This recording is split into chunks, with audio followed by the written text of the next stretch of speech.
안녕하세요. 반갑습니다. 주갈성교회 유형욱 목사입니다. 지난 한 주간 잘 보내셨어요? 이 거룩한 주일 아침에 거룩한 하나님의 이 말씀으로 여러분들을 다시 만나게 되어서 얼마나 감사한지 모르겠습니다.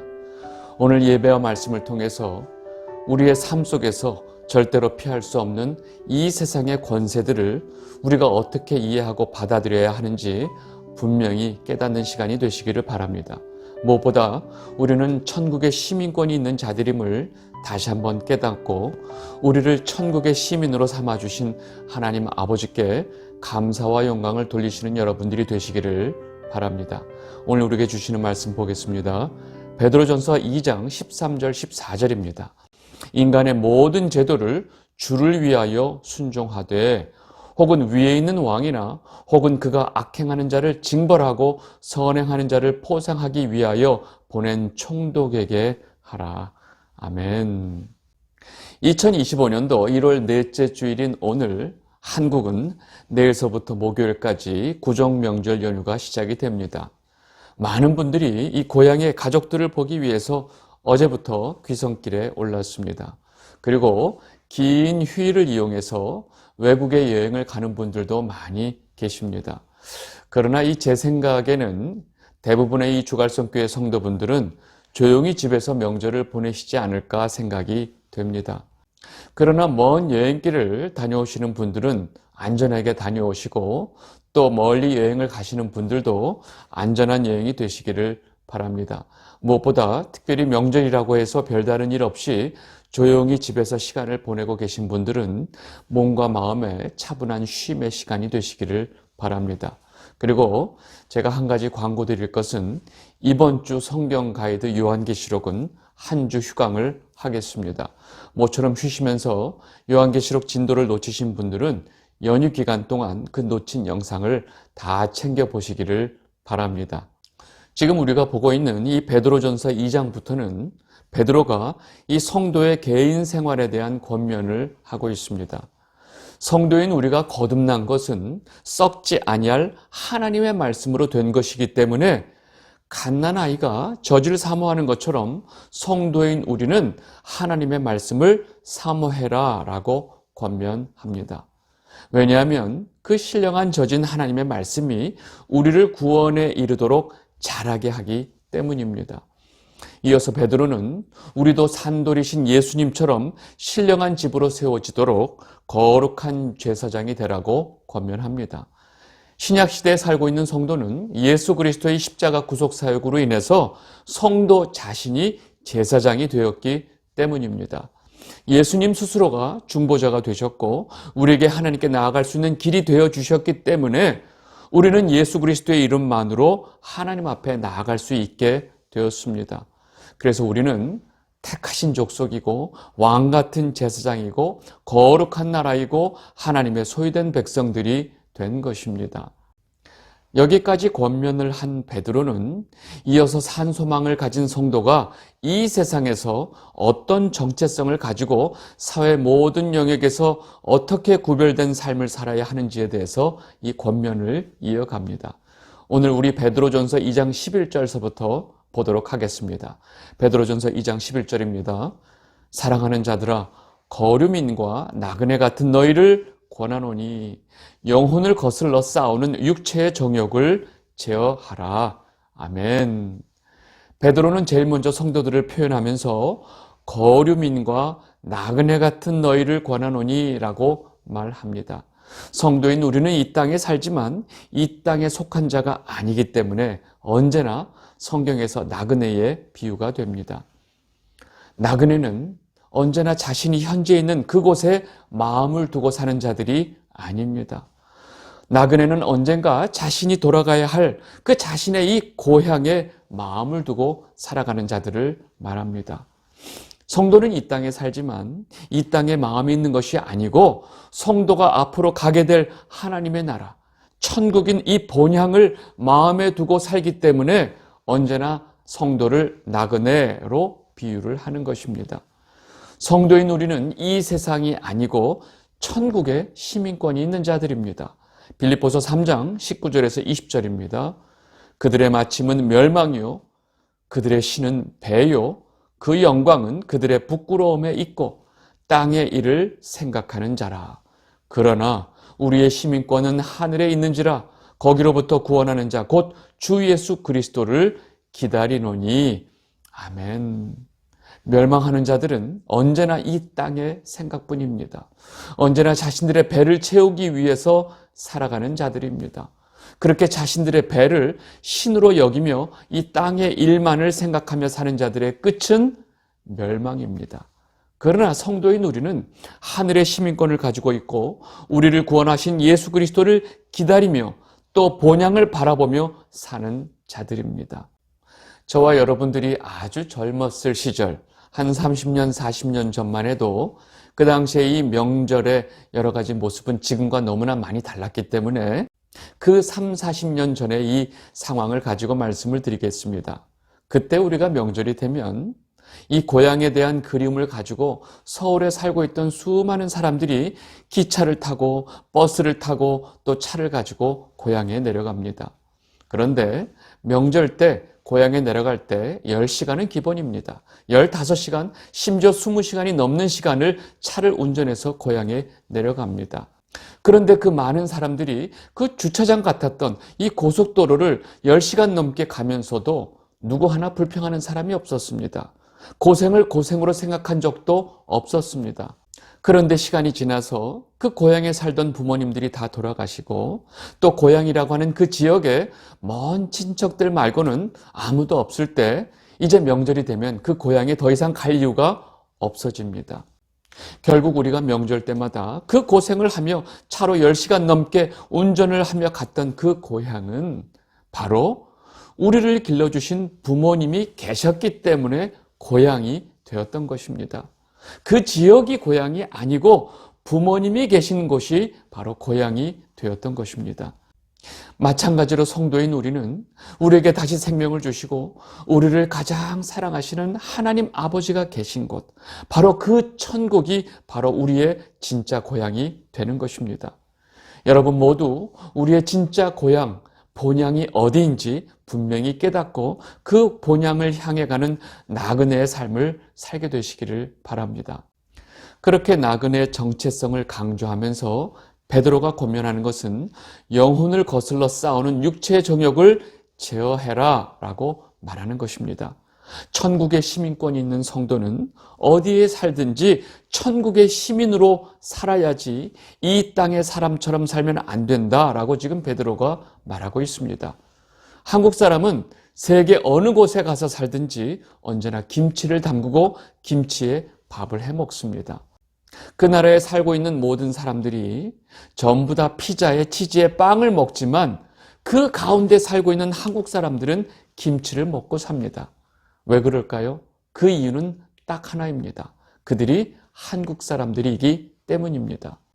여러분, 이 땅에 살고 있는 모든 사람들이 자신의 육체의 정욕대로 살아갑니다. 그러나 성도는 절대로 자신의 육신의 정욕이 아니고 하나님의 말씀대로, 하나님의 뜻대로 살아갑니다. 왜 그럴까요? 성도는 바로 천국의 시민권을 가지고 있는 하나님의 나라 백성들이기 때문입니다. 그래서 베드로는 성도인 우리에게 영혼을 거슬러 싸우는 육체의 정욕을 제어하라라고 권면하고 있는 것입니다. 이러한 베드로의 권면을 이 구약의 레위기의 말씀이 다음과 같이 표현하고 있습니다. 레위기 18장 3절에서 5절입니다. 너희는 너희가 거주하던 애굽 땅의 풍속을 따르지 말며 내가 너희를 인도할 가나안 땅의 풍속과 규례도 행하지 말고 너희는 내 법도를 따르며 내 규례를 지켜 그대로 행하라. 나는 너희의 하나님 여호와이니라. 너희는 내 규례와 법도를 지켜라. 사람이 이를 행하면 그로 말미암아 살리라. 나는 여호와이니라. 아멘. 지금 하나님께서 이스라엘 백성들에게 뭐라고 좀 명령하고 계신가요? 너희는 너희가 그 400년 동안 노예로 살던 그 애굽의 풍속도 따르지 말고 내가 앞으로 인도해 갈 그 가나안 지역의 풍속과 규례도 따르지 말아라. 너희는 오로지 내가 너희에게 준 내 법도와 내 규례를 지키고 행하며 살아라. 왜냐하면 너희는 내가 택한 내 백성이기 때문이다 라고 지금 말씀하고 계십니다. 여러분, 그리고 이 레위기 18장 이후에 나오는 내용을 보면 이 세상의 육체의 정욕대로 사는 그 인간들의 적나라한 모습을 그대로 다 설명해 주고 계십니다. 그 내용을 보면 동물보다 못한 아주 더럽고 추악한 모습들입니다. 성도는 그래서 절대로 어디에 살든지 어디에 있든지 하나님 말씀대로 살아야 하는 자들임을 지금 베드로가 강조하고 있는 것입니다. 다음 말씀 보겠습니다. 베드로전서 2장 12절입니다. 너희가 이방인 중에서 행실을 선하게 가져 너희를 악행한다고 비방하는 자들로 하여금 너희 선한 일을 보고 오시는 날에 하나님께 영광을 돌리게 하려 함이라. 아멘. 여러분, 지금 이 말씀이 무슨 뜻일까요? 너희가 이방인들 가운데서 살고 있지만 하나님의 뜻대로 살아가는 그 선한 행실을 가지고 산다면 너희를 악행한다고 비방하는 그 세상 사람들로 하여금 주님이 오시는 날에 하나님께 영광이 될 것이다 라고 지금 말하고 있습니다. 여러분, 지금 베드로가 말하는 이방인은 그 혈통적으로 유대인들이 아닌 사람들을 말하는 것이 아닙니다. 하나님에 대한 지식이 없고 하나님을 알지 못하는 영적으로 불신자를 말합니다. 하나님을 아는 지식도 없고 하나님의 말씀을 알지 못하는 이방인들이 언제나 하나님의 말씀대로 살아가는 성도들을 비방합니다. 그래서 그들 가운데 성도가 육체의 정욕대로 살지 않고 하나님의 뜻대로 행하는 그 선한 행실조차도 이 세상 사람들은 악행이라고 비방을 합니다. 그리고 주님이 다시 오시는 그날에 세상 사람들에게 악한 행실로 비방을 받던 그 성도의 선한 행실은 비로소 선한 것임이 드러나게 되고 이 세상 사람들이 하나님께 영광을 돌리게 된다는 것입니다. 여러분, 이것이 방금 읽은 이 베드로전서 2장 12절 말씀의 내용입니다. 다시 말해서 주님이 오시는 그날에 인내를 가지고 성도가 믿음을 지키며 행했던 그 모든 선한 행실들이 결국 하나님께 영광이 된다는 사실입니다. 여러분, 월드컵에서 결정적인 골을 넣어서 우리나라가 이기면 그 골을 넣은 것이 하나님께 영광이 될까요? 아닙니다. 그 골로 인한 모든 영광과 혜택은 그 골을 넣은 선수가 다 받게 됩니다. 아카데미 시상식에서 나무주연상을 받으면 그것이 하나님께 영광이 될까요? 아닙니다. 그 영광은 그 상을 받은 그 남자 배우 본인이 다 챙기게 됩니다. 그러나 이 세상 사람들이 악행이라고 비방하지만 인내를 가지고 끝까지 믿음을 지키며 행한 그 선한 행실이 하나님께 영광이 된다는 사실을 우리는 분명히 알아야 합니다. 무엇이 선한 행실이고 무엇이 악한 행실이었는지 이 땅에 사는 자들도 절대로 부인할 수 없는 그 진실이 주님께서 오시는 그날에 다 밝혀지기 때문입니다. 그래서 성도는 오해가 있어도 억울함이 있어도 인내를 가지고 끝까지 주님에 대한 믿음을 지키고 하나님 말씀대로 하나님의 뜻대로 살아야 합니다. 이어서 베드로는 성도들에게 이 땅에 세운 모든 제도를 주를 위해 순종하라고 권면합니다. 베드로전서 2장 13절 14절입니다. 인간의 모든 제도를 주를 위하여 순종하되 혹은 위에 있는 왕이나 혹은 그가 악행하는 자를 징벌하고 선행하는 자를 포생하기 위하여 보낸 총독에게 하라. 아멘. 여러분, 지금 이 말씀을 있는 그대로 쉽게 보면 성도는 이 땅의 모든 제도를 순종해야 한다라고 쉽게 결론을 내릴 수 있습니다. 그런데 그런 결론을 내리기 전에 본문 말씀을 좀 더 세밀히 살펴야 할 부분이 있습니다. 지금 13절의 말씀을 지금 개역 개정이 아니고 개역 한글의 말씀으로 다시 보도록 하겠습니다. 베드로전서 2장 13절입니다. 인간에 세운 모든 제도를 주를 위하여 순복하되 혹은 위에 있는 왕이나. 여러분, 지금 이 부분을 개역 한글 성경이 좀 더 정확하게 번역하고 있습니다. 개역개정 성경에 보면 인간의 모든 제도라고 번역된 부분을 보면 인간들이 세운 모든 제도라고 쉽게 이해하게 됩니다. 그런데 개역 한글 성경에 보니까 인간에 세운 모든 제도라고 되어 있습니다. 여러분, 인간에 세운 모든 제도라는 것은 인간들 사회 속에 인간들 사회 가운데서 하나님께서 세워놓으신 제도라는 것을 우리가 그 의미로 이해할 수 있습니다. 여러분, 이 부분을 좀 더 정확하게 이해하기 위해서 그 영어 NIV 성경도 봤습니다. 베드로전서 2장 13절 그 영어 성경 NIV를 보겠습니다. Submit yourselves for the Lord's sake to every authority instituted among men, whether to the king as the supreme authority. 여러분 여기서 잘 보시면 every authority instituted 이게 무슨 말이냐? 모든 권세들, institute, 세워진 권세들. 다시 말해서 너희는 하나님께서 인간들에게 세워놓으신 모든 권세에 대해서 주님을 위해서 복종해야 한다라고 지금 성경이 말하고 있습니다. 여러분 하나님께서 세우신 권세와 인간이 세우는 권세는 완전히 다릅니다. 하나님께서 인간들에게 세워주신 권세는 무엇을 말하는 것일까요? 여러분 이 부분에 대해서는 그 다음 말씀이 아주 분명하게 설명하고 있습니다. 악행하는 자를 징벌하고 선행하는 자를 포상하기 위하여 세우신 왕이나 총독에게 순종하라고 말씀하고 계신 것입니다. 하나님께서 이 땅에 사람들에게 세운 모든 권세는 악행하는 자를 징벌하고 선행하는 자를 포상하도록 세우신 것입니다. 여러분 바울도 로마서에서 똑같은 말씀을 했습니다. 로마서 13장 1절에서 3절입니다. 각 사람은 위에 있는 권세들에게 복종하라. 권세는 하나님으로부터 나지 않음이 없나니 모든 권세는 다 하나님께서 정하신 바라. 그러므로 권세를 거스르는 자는 하나님의 명을 거스름이니 거스르는 자들은 심판을 자취하리라. 다스리는 자들은 선한 일에 대하여 두려움이 되지 않고 악한 일에 대하여 되나니 내가 권세를 두려워하지 아니하려느냐. 선을 행하라. 그리하면 그에게 칭찬을 받으리라. 아멘. 지금 로마서 말씀도 아주 똑같은 말을 하고 있습니다. 이 땅의 모든 권세는 하나님께서 세우신 것이다. 그리고 그 권세를 거스르는 자는 결국 하나님을 거스르는 것이 되기 때문에 심판을 받게 될 것이다.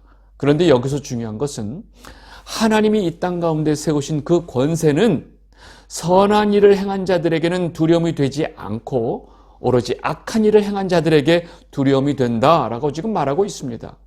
이 말이 무슨 말이냐? 결국 하나님께서 세우신 권세는 선행을 포상하고 악행을 징벌하는 권세이기 때문이다 라고 지금 말하고 있습니다. 제가 여기까지 설명을 드리면 많은 성도들은 자신도 모르게 약간의 거부감과 의문점을 갖게 됩니다. 왜냐하면 이 땅에 지금 살아가고 있는 많은 성도분들은 이 땅에 세워진 많은 권세들에 대해서 거의 부정적인 생각을 갖고 있기 때문입니다. 그리고 그들 스스로가 악행을 저지르고 있다고 생각하기 때문입니다. 이 땅에 세워진 모든 권세들이 하나님께서 정하신 대로 악행을 징벌하고 선행을 포상하는 권세면 얼마나 좋을까. 그러나 현실은 그렇지 않다라고 생각하기 때문에 지금 이런 성경 말씀에 대해서 의문점과 약간의 거부감을 갖게 되는 것입니다. 여러분 이에 대한 여러분들의 생각은 어떠신가요? 여러분 이 상황에서 성도 스스로 자기 자신에게 던져야 할 몇 가지 질문이 있습니다. 그것이 뭐냐면 성도가 스스로 지금 이 세상의 권세가 악행을 하고 있다고 판단했다면 그 판단한 기준은 무엇인가? 자신의 생각인가? 아니면 이 세상의 도덕적인 기준인가? 아니면 하나님 말씀에 근거한 기준인가? 그리고 두 번째, 지금 이 세상의 권세가 스스로 악을 행하고 있다고 한다면 성도는 그 권세를 무시하고 그 권세를 무너뜨리는 일에 동참해야 할 것인가? 이것이 성도의 본분인가? 라는 질문을 던져야 한다는 것입니다. 그리고 모든 권세는 하나님께서 세우셨다고 지금 성경이 분명히 말하고 있는데 그 권세가 악을 행하고 있다면 그 책임은 모두 하나님에게 있는 것이 아닌가라는 질문을 던져야 합니다. 그리고 마지막으로 우리가 정말로 스스로 던져야 할 질문은 우리 자신은 하나님 말씀에 근거한 선행을 하고 있는가라는 질문입니다. 여러분 제가 지금 던진 이 네 가지 질문에 대해서 제가 설명해 드릴 내용도 많고 저도 하고 싶은 말이 너무나 많지만 또 여러분들 각자의 의견이 다 다르시겠지만 지금 이 순간 우리가 성경의 역사 속에서 한 가지 사실을 기억해야 한다는 것입니다. 하나님의 택한 백성인 이스라엘이 그 역사 속에서 보면 하나님의 말씀을 버리고 온갖 이방신을 섬기고 음란한 우상 숭배를 하면서 하나님을 멸시한 짓을 오래도록 했습니다. 그런 이스라엘 백성들에게 하나님께서는 수도 없이 선지자들을 보내서 경고를 하시고 지금이라도 그 우상 숭배를 멈추고 내게 돌아오라고 그 사랑의 권면을 끝까지 하셨습니다. 그러나 그 이스라엘 백성들은 결코 돌이키지 않았고 끝까지 우상 숭배를 하면서 하나님의 진노를 쌓았던 것입니다. 결국 그들에게 이 하나님의 심판의 칼날이 오게 되었습니다. 바벨론의 칼날을 이용해서 이 이스라엘 백성들을 심판하셨고 예루살렘 성은 완전히 폐허가 되었습니다. 그리고 대부분의 많은 사람들이 죽고 그 남은 자들은 포로로 끌려서 바벨론의 포로 생활을 하게 되었습니다. 그런데 그런 포로 생활을 하고 있는 이스라엘 백성들이 자신들의 나라가 처참하게 이 바벨론의 칼날에 짓밟히는 모습을 보면서 하늘을 향해서 다음과 같이 외쳤던 것입니다. 하나님이 계시다면 어찌 자신들의 백성이 이렇게 무참히 당하도록 놔둘 수 있을까? 도대체 하나님은 지금 뭘 하고 계신 것일까라고 한탄하는 장면이 나옵니다. 어떻게 하나님의 백성인 이스라엘이 저렇게 악한 이방인인 그 바벨론의 칼날에 처참하게 짓밟히는 것을 하나님께서는 방관하실 수 있을까라는 탄식하는 장면이 나옵니다. 지금 이 이스라엘 백성들은 자신들이 당하는 그 처참한 고통이 이전에 자신들이 행했던 하나님 앞에 아주 처절한 패역함 때문이라는 사실조차 깨닫지 못하고 있는 것입니다. 그리고 오히려 지금 이 상황 속에서 하나님을 원망하고 있는 것입니다. 여러분, 지금 이런 상황 속에서 우리는 이 상황을 어떻게 이해해야 할까요? 그리고 지금 우리 자신의 모습은 어떨까요? 여러분, 참고로 지금 한국교회 성도들의 모습을 만약에 그 바벨론의 칼날에 처참하게 짓밟힌 이스라엘 백성들이 본다면 어떨까요? 아마 그들도 기가 막혀야 할 정도의 수준이라는 사실을 우리는 분명히 알아야 합니다. 제가 여기까지만 말씀을 드리겠습니다. 이 영상을 보고 계신 주갈성 성도 여러분, 이 세상 돌아가는 일에 탄식하기 전에, 이 세상 권세의 악행을 성토하기 전에 먼저 우리 자신을 하나님 말씀 앞에 비춰보게 되시기를 바랍니다. 그리고 우리가 그동안 알지 못하고 깨닫지도 못한 악행들을 하나님 앞에 저지르며 살아온 것은 아닌지, 우리 자신을 하나님 말씀 앞에 주의 깊게 살펴보는 일을 절대로 멈추면 안 됩니다. 여러분, 지금 이 세상의 모든 권세들은 마귀의 손에 있다는 사실을 우리는 잘 알고 있습니다. 그리고 그 모든 것 또한 하나님의 허락하에 있다는 사실을 여러분들은 분명히 알아야 합니다. 이 영상을 보고 계신 주갈성 성도 여러분들 한 분 한 분마다 우리가 이 땅의 나그네라는 사실을 분명히 기억하시고 우리의 진짜 고향이, 우리의 나라가 어디인지 분명히 깨닫고 언제나 말씀 앞에서 우리 자신의 겉과 속을 살피시는 여러분들이 되시기를 진심으로 바랍니다. 왜냐하면 그것이 진정 우리가 살 수 있는 길이기 때문입니다. 오늘 말씀은 여기까지 하도록 하겠습니다. 명절 연휴 동안 평안한 시간이 되시기를 바랍니다. 감사합니다.